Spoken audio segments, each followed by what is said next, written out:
পলিটেকনিকে first year এবং second ইয়ারের জন্য অ্যাডমিশন চলছে, যেটার লাস্ট ডেট বাড়িয়ে করা হয়েছে 7 জুলাই 2024। তো 7 জুলাই 2024 পর্যন্ত চলবে যে ফার্স্ট ফেজের অ্যাডমিশন, সেটা চলবে। তো এই ডেট সংক্রান্ত বিষয়ে আমি ভিডিও অলরেডি বানিয়ে রেখেছি। তো এই ভিডিওটাতে ক্লিক করে তোমরা সেই সবকিছু ডেট দেখে নিতে পারবে। তো সেই ভিডিওর মধ্যে যেই নোটিশটা ছিল সেই নোটিশটা হলো এটা। তো এই নোটিশ নিয়ে আমি আবার একই বিষয় আলোচনা করব না। তো এই ক্ষেত্রে আমি যেটা শুধুমাত্র আলোচনা করতে চাই সেটা হলো যে তোমাদের মনে কিছু প্রশ্ন আছে। সেই প্রশ্নটা হলো যে আমাকে যে ফার্স্ট স্লটে সিট দেওয়া হয়েছে, সিট অ্যালোটেড করা হয়েছে, সেটাতে যদি আমি ভর্তি না হই তাহলে কি হবে? তুমি অটো আপগ্রেড করতে পারো, বা অ্যালটমেন্ট অ্যাকসেপ্ট করলে না তখন কি হবে? বা আরেকটা প্রশ্ন তোমাদের মনে আছে, যদি আমি অ্যালটমেন্ট অ্যাকসেপ্ট করার পরে কলেজে ভর্তি না হই তাহলে কি হবে? তাহলে কি যখন পরে কি আমি আবার চয়েস ফিলিং করতে পারবো, নতুন করে চয়েস ফিলিং করতে পারবো? বা ধরো তুমি অ্যালটমেন্ট অ্যাকসেপ্ট করে ফেলেছো, কলেজ পছন্দ নয়, ভুল করে ফেলেছো, তখন কি হবে? তো সেই প্রশ্নের উত্তর আমি এই ভিডিওতে তোমাদেরকে দেব।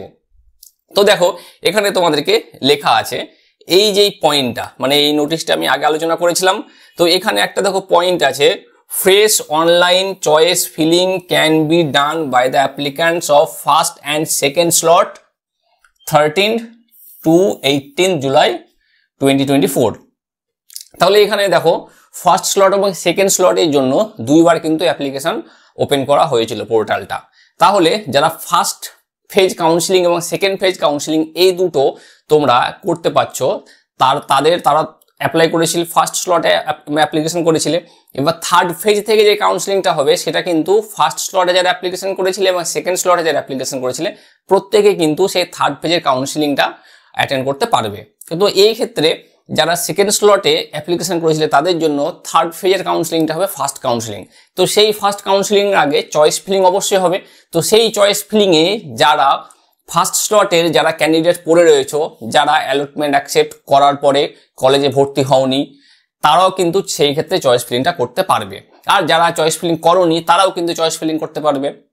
তাহলে যে এক্সটেন্ড করা হচ্ছে 7 তারিখ পর্যন্ত, 7 তারিখের মধ্যে যদি তোমরা কলেজে ভর্তি না হও, অ্যালটমেন্ট অ্যাকসেপ্ট করেছে কিন্তু কলেজে ভর্তি হওনি, তাহলে অটোমেটিক্যালি তোমার যে অ্যালটমেন্ট আছে সেটা ক্যান্সেল হয়ে যাবে।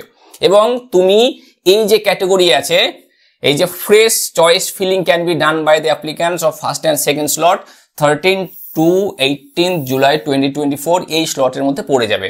তাহলে তোমরা কিন্তু আবার দ্বিতীয়বার চয়েস ফিলিং করার সুযোগ পাবে। তাহলে এই যে সব থেকে বড় কনফিউশন ছিল, এই কনফিউশনটা কিন্তু এই নোটিশের মধ্যেই ছিল। তাহলে তোমরা আবার চয়েস ফিলিং করতে পারবে। সুতরাং যারা খুব চিন্তিত আছো যে আমি তো এবার অ্যালোটেড কলেজে ভর্তি হতে পারলাম না, বা ভর্তি হলাম না, বা বাড়ি থেকে অনেক দূরে এই জন্য ভর্তি হলাম না, তাহলে আমার একটা বছর নষ্ট হয়ে গেল, কিন্তু তাদের আর একটা বছর নষ্ট হবে না, আবার কিন্তু চয়েস ফিলিং করতে পারবে। এইবার যে চয়েস ফিলিংটা করবে সেটা কিন্তু খুব ভাবনা চিন্তা করে করবে, তাহলে কিন্তু তোমাদের যে পছন্দ মতো কলেজ সেটা পেয়ে যাওয়ার সম্ভাবনা রয়েছে।